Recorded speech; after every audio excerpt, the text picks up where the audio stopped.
जय माँ इंद्राक्षी जय अम्बे। इंद्राक्षी धाम में दर्शकों आप सभी का हम हार्दिक स्वागत करते हैं। आइए इस छोटे से अंक में हम इस शंका को दूर करते हैं कि आज पड़ने वाला चंद्र ग्रहण क्या भारत में दृश्यमान है या नहीं। ठीक है, तो सबसे पहले आप यही जानकारी ले लीजिएगा कि भारत में ये ग्रहण कहीं पर भी दृश्यमान नहीं होगा। भारत में इस ग्रहण का किसी भी प्रकार का स्पर्श, किसी भी प्रकार का सूतक नहीं होगा। तो जो भी हम ग्रहण के बीच में सावधानियां लेते हैं, तरल पदार्थों में, जल आदि में हम कुशा डालते हैं, तुलसी पत्र डालते हैं, प्रेग्नेंट महिलाएं सावधानी बरतती हैं, तो किसी भी प्रकार की भारत में ग्रहण नहीं है, तो किसी भी प्रकार की ऐसी किसी सावधानी की आवश्यकता नहीं है। जैसे कि तुलसी पत्र जल में डालना या ग्रहण काल के समय में भोजन ना लेना, नींद ना लेना, तो इन सब बातों से हम सब मुक्त हैं। अब देखो, ग्रहण एक खगोलीय घटना है, इसमें कोई शक नहीं है। अब खगोलीय घटना ज़रूर है, लेकिन वो घटना यदि यहाँ नहीं घट रही है तो यहाँ के किसी पर्यावरण से, वातावरण से, किसी जातक से किसी भी प्रकार की उसकी कोई घबराने वाली बात नहीं है, यानी कि उसका स्पर्श किसी भी रूप में नहीं होने वाला है। अब दूसरी बात, ग्रहण पड़े कहीं और हम उसके उपाय यहाँ करें तो वो भी सार्थकता नज़र नहीं आती है।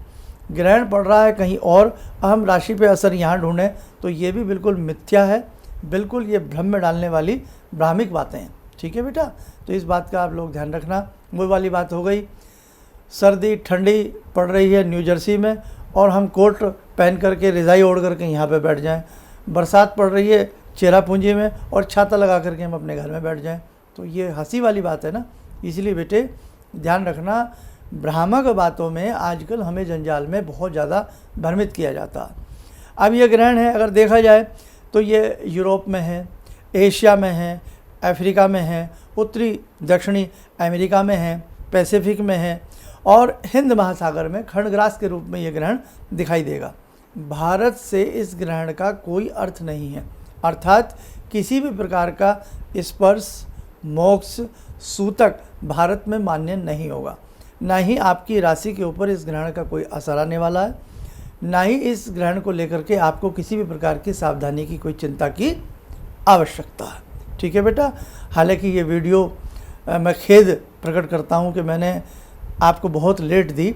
मुझे ये वीडियो आपको 4-6 रोज़ पहले दे देनी चाहिए थी, जबकि आज से हमारे श्राद्ध प्रारंभ हो चुके हैं, ये सभी जानते हैं। 15 दिवसीय श्राद्ध हैं, इसे बहुत सुंदर तरीके से करिएगा, अपने पितरों के निमित्त करिएगा। और कैसे श्राद्ध में क्या क्या किया जाता है, इसके लिए आप हमारा श्राद्ध विशेषांक भी बेटा जरूर देख लेना। एक मुख्य जानकारी जाते जाते आपको और दे दूं, कंकण सूर्य ग्रहण 2-3 अक्टूबर 2024, कंकण सूर्य ग्रहण 2-3 अक्टूबर 2024। ठीक है, अभी अक्टूबर आने वाला है, मानते हो। अब ये अक्टूबर में भी ग्रहण का शोर उतरेगा कि आपकी राशि पे ये असर आएगा, आपको ये दान करना चाहिए। मैं आपको एडवांस में बता देता हूँ कि कंकण सूर्य ग्रहण 2-3 अक्टूबर सन 2024 में जो है वो भी भारत में कहीं भी दिखाई नहीं देगा। अभी से आप लोग अलर्ट रहना। इसलिए बेटा मिथ्या और भ्रामक बातों से आप लोग बचने का प्रयास किया करें। चलिएगा, आप सब लोग स्वस्थ रहें, सुखी रहें। इन्हीं शुभकामनाओं के साथ हम अपनी वाणी को विराम देते हैं। जय जय अम्बे। जिंदगी के इस प्रवाह में तमाम लोग डिप्रेशन के इस हालात से गुजर रहे हैं। सफलता असफलता अपनी जगह की बात है, लेकिन पता नहीं कितने सारे लोगों को इन्होंने डिप्रेशन से उबारा है, नया मोटिवेशन दिया है काम का। इनका जो एक अनुभव था कि एक मेरी बातें इनसे लगातार कभी कभार हो जाया करती हैं। एक दिन मेरी बात हो रही थी, अचानक इन्होंने प्रश्न किया कि क्या आपके यहाँ कौवे आ रहे हैं। मैं बहुत तेज चौंका। करीब 4-5 दिनों से कौओं का झुंड मेरे घर पे मंड रहा था। तो मैं यही सोचने परेशान था, ये शुभ है अशुभ है, क्या चीज़ है। तो मैंने प्रश्न किया कि क्या मैंने आपको बताया कि मेरे घर में कौवे आ रहे हैं। कहने नहीं, मुझको दिखाई पड़ रहा है। तो कुछ तो अलौकिक है इनमें। दूसरा क्या, जो इनका उद्देश्य है, जब महाकुंभ में आए थे, मेरी इनसे वार्ता हुई तो मैंने इनका उद्देश्य जानना चाहा कि किस उद्देश्य के लिए आप काम कर रहे हैं। तो जो उद्देश्य उन्होंने मुझको बताया मैं मन से इनके उद्देश्य के साथ जुड़ गया। इनके साथ तो जुड़ा था ही, अब इनके उद्देश्य के साथ भी हूँ मैं।